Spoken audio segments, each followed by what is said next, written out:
नमस्कार, अभी हम सहरसा में हैं और हमारे साथ जो है कोसी विकास संघर्ष मोर्चा के संरक्षक परवीन आनंद जी है, जो कहीं के जो है मिथिलांचल को लेकर हो गया, कोसी प्रमंडल को लेकर हो गया, एम्स का मुद्दा हो या ओवरब्रिज का मुद्दा हो, इन सब मुद्दाओं को जो है उठाते रहते हैं। और हाल ही में जो है अभी ओवरब्रिज का मामला जो है सुर्खियों में है। अभी शायद टेंडर भी उनका गिरा है और 20 तारीख तक जो है अनुमान है कि टेंडर आ जाएगा। और यहाँ के जो डीएम साहब हैं वो भी अभी अतिक्रमण मुक्त कराने के लिए अभियान चलाए हुए हैं। तो सबसे बड़ी समस्या सहरसा का ओवरब्रिज है। तो सबसे पहले ओवरब्रिज का ही बात करेंगे। इस विषय में आपका क्या कहना, लगता है कि ओवरब्रिज यहाँ बन पाएगा सहरसा में? देखिए, सबसे पहले तो आपको बहुत बहुत धन्यवाद।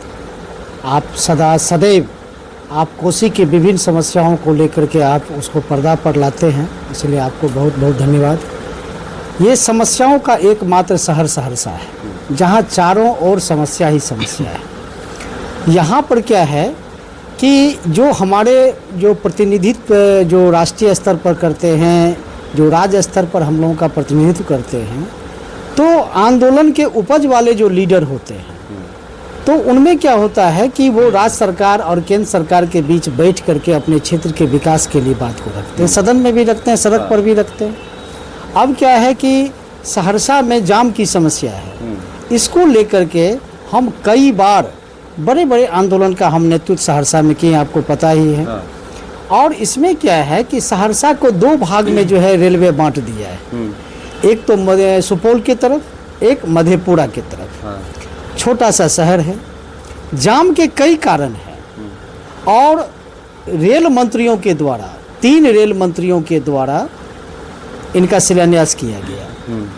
अब अंदाज़ा आप लगा सकते हैं कि अगर कोई वार्ड सदस्य, मुखिया, सरपंच, सांसद, विधायक करे शिलान्यास और काम नहीं हो तो चल सकता है, लेकिन अगर रेल मंत्रियों के द्वारा शिलान्यास हो और काम शुरू नहीं हो तो ये अशुभ संकेत है। अभी क्या स्थिति है कि हम लोग जो राज्यसभा के सांसद हैं आदरणीय संजय झा जी, तो दिल्ली प्रवास में हम लोगों की वार्ता हुई, एम्स के विषय पर भी वार्ता हुई, कोसी के विभिन्न समस्याओं पर वार्ता हुई। तो जैसे ओवरब्रिज के मुद्दा पर उनसे वार्ता हुई तो हमने उनको कहा कि देखिए, हमारे जो जिलाधिकारी महोदय हैं वो इच्छा शक्ति के बड़ा मजबूत लोग हैं। तो उन्होंने बात भी किया और बात करने के बाद ये स्थिति आई कि हम लोग जिलाधिकारी महोदय से वार्ता किए तो उन्होंने कहा कि नहीं, ये समस्या जो है जन जन का समस्या है, इस पर हम लोगों को काम करना है और वो काम कर भी रहे हैं। और यहाँ 99% जो लोग हैं कोसी के, उनका समर्थन उनको प्राप्त है। तो अब हमको लगता है कोई विघ्न बाधा नहीं है। 3-4 बार शिलान्यास हो चुका है, लोग समझ रहे हैं कि विधानसभा चुनाव नज़दीक आ गया है, हो सकता हो कि मुद्दा बन गया हो। देखिए, अभी के समय में क्या है कि अभी अगर जैसे हम देखते हैं जिला प्रशासन और रेल प्रशासन को बड़ा एक्टिव होकर के जो है वो काम करवा रहे हैं, तो अगर ये चुनाव से पहले अगर इसका निर्माण कार्य शुरू नहीं हुआ तो चुनावी मुद्दा है। और अगर चुनाव से पहले निर्माण कार्य शुरू हो जाता है तो निश्चित तौर पर ये विकास की बात है। अब विकास हम लोग का, चूँकि हम लोगों के ग्रामीण क्षेत्र में कहना होता है कि घर गरे थे तब न बुझबे, यानी निर्माण कार्य जब तक शुरू नहीं हो जाता है तब तक जो है लोग यही समझेगा कि चुनावी मुद्दा है। चुनाव आने में भी समय है, 1-2 महीना समय है। उससे पहले अगर इसका निर्माण कार्य शुरू हो जाता है तो समझ लीजिए कि एकदम लोगों को लगेगा कि नहीं, सहरसा जो है कोसी प्रगति के पथ पर है। और अगर चुनाव तक नहीं शुरू होता है तो चुनावी मुद्दा हो गया। और समझ लीजिए कि किसी का जो अभी चूँकि पटेल मैदान में जो है बड़े बड़े नेताओं का आगमन होगा, तो आगमन जब होगा तो सुंदर कोसी, स्वस्थ कोसी, विकसित कोसी, स्वच्छ कोसी, समृद्ध कोसी का नारा देने के लिए नेताजी सब आने वाले हैं। कुछ दिन में पहुंच जाएंगे सब और हम लोगों को लेमन चूस दे करके वो चले जाएंगे। कुछ होने जाने वाला नहीं है।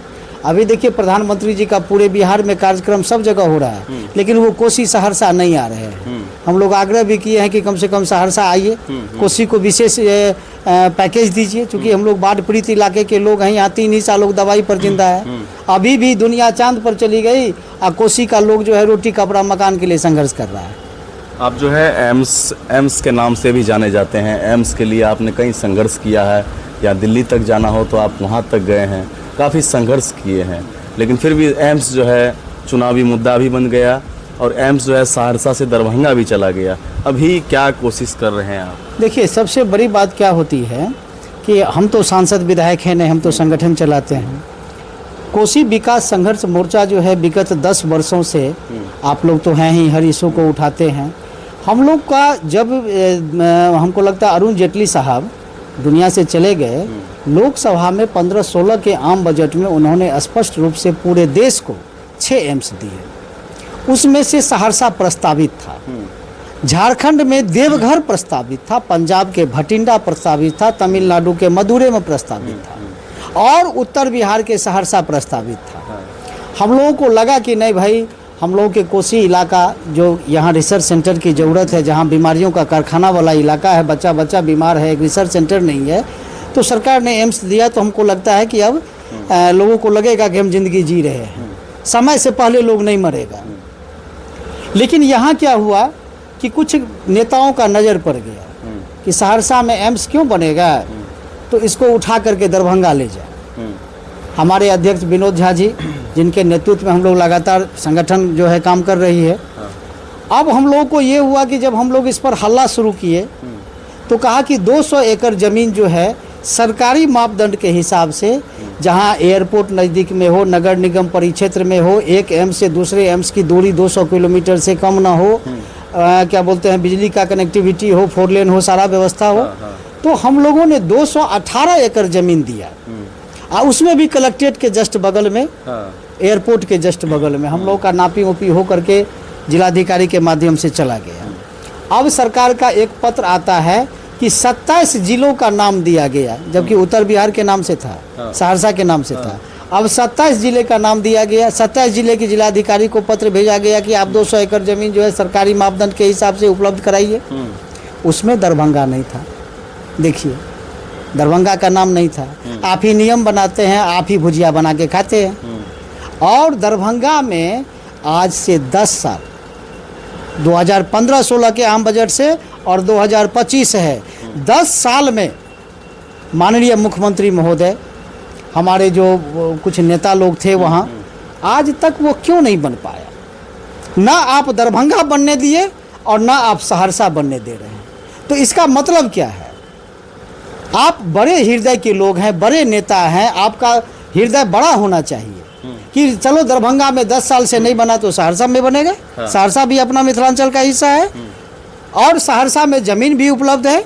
हाँ ठीक है, मानते हैं कि हमारे जो क्षेत्र के माननीय लोग हैं वो मजबूत नहीं है, वो सदन में नहीं बोल पाते हैं या लड़ नहीं पाते हैं या सरकार के समक्ष अपनी बात को बेबाकी से नहीं रख पाते हैं, जिसके कारण जो है हम कमज़ोर पड़े हैं। ये बात मानते हैं हम इस बात को। लेकिन 10 साल हो गया ना, 10 साल में हज़ारों लोगों को बचाया जा सकता था। हम लोगों ने जो है इसको लेकर के हाईकोर्ट गया, हाईकोर्ट में हम लोगों के केस को खारिज कर दिया गया कि सेंट्रल का मामला है। हम सुप्रीम कोर्ट गए। आज हम कह सकते हैं कि पूरे सहरसा नहीं, पूरे कमिश्नरी में आज यह पहला इशू है और ये पहली संगठन है जो इस इशू को सुप्रीम कोर्ट तक पहुंचा दिए। होना नहीं होना वो सरकार के हाथ में है, न्यायपालिका के हाथ में है, लेकिन हम लोग प्रयास कर रहे हैं। इस बीच में संजय झा जी जो हमारे आदरणीय सांसद महोदय हैं राज्यसभा से, उन्होंने स्पष्ट रूप से राज्यसभा में कहा कि दरभंगा एम्स बनने में अभी समय लगेगा, इसलिए इसका जो है जिस तरह से दिल्ली एम्स का झज्जर में विस्तार किया गया, उसी तरीके से दरभंगा एम्स का विस्तार सहरसा में किया जाए। तो हम लोगों ने स्वागत किया कि चलिए भाई, वहाँ जो है मेन बिल्डिंग नहीं बन सका तो उसका जो है शाखा यहाँ बन जाए। 2 हिस्सों में बात चल रही है एम्स की, एक हिस्सा सहरसा में भी दिया जाए। लेकिन वो कब दिया जाए? हम तो माननीय प्रधानमंत्री जी से भी आग्रह करेंगे और हम माननीय मुख्यमंत्री जी से भी आग्रह करते हैं, आदरणीय संजय झा जी से भी आग्रह करते हैं कि लेकिन परंतु चूंकि कदापि तथापि को छोड़िए, अगर सचमुच में हम लोगों के हिमायती हैं आप, सचमुच में गरीबों के दुख को समझने वाले नेता आप हैं, तो 10 साल में जब दरभंगा में नहीं बन पा रहा है तो 20 साल दीजिएगा उसको, 50 साल और दीजिएगा बनाने के लिए। कभी नहीं बनेगा चूंकि 32 फीट गहरा है। और सहरसा जो जमीन आपको दे दिया तो सहरसा में आप घोषणा कर दीजिए, सहरसा को दे दीजिए। दरभंगा से सहरसा आएगा, देखिए मेहनत रंग लाएगी, मेहनत जरूर रंग लाएगी, क्योंकि गरीबों का दुआ हम लोगों के साथ है। हम लोग लड़ाई गलत नहीं लड़ते, मानवता के क्या बोलते हैं लड़ाई लड़ रहे हैं, मानवता के हित के लिए लड़ाई लड़ रहे हैं। और निश्चित तौर पर है कि दरभंगा नहीं बन पा रही है और नहीं बनेगी वहाँ, तो सहरसा में बनने में क्या दिक्कत है। लोगों का जो बड़े बड़े नेता हैं उनको ये होना चाहिए कि चलो भाई 10 साल एक लंबा समय वहाँ दरभंगा में जो है ख़त्म हो गया, तो अब समय देर नहीं लगाते हुए तुरंत इसको शिलान्यास कर देना चाहिए सहरसा। आप शिलान्यास भी मत करिए, आप घोषणा कर दीजिए, बनना शुरू हो जाए।